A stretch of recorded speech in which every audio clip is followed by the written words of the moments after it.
مساء الفل.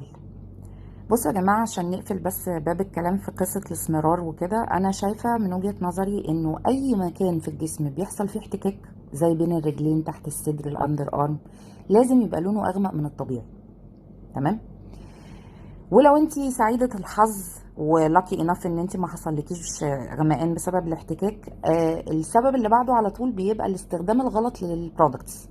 يعني مثلا تحطي ديودران وتيجي بعد ساعتين ثلاثة تروحي حاطة تاني من غير ما تمسحي اللي قبله، هيحصل غمقان طبيعي يعني، مش محتاجة سؤال. انما طول ما انت عاملة الخطوات صح، عاملة شيفنج والمنطقة نظيفة وجافة، ورحتي حاطة الديودرين بتاعك ونمتي، هيحصل مشكلة ليه؟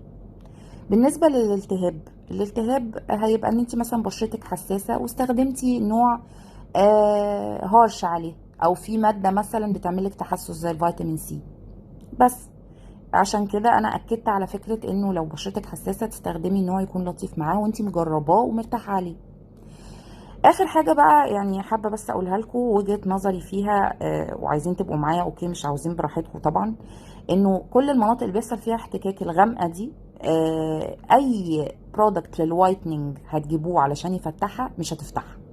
اوكي، الكلام ده كله اي كلام. ليه؟ لان الاحتكاك لسه مستمر، مش هينتهي ابدا، فهتفضل غامقة. عشان نقفل بقى ايه الباب في الكلام ده.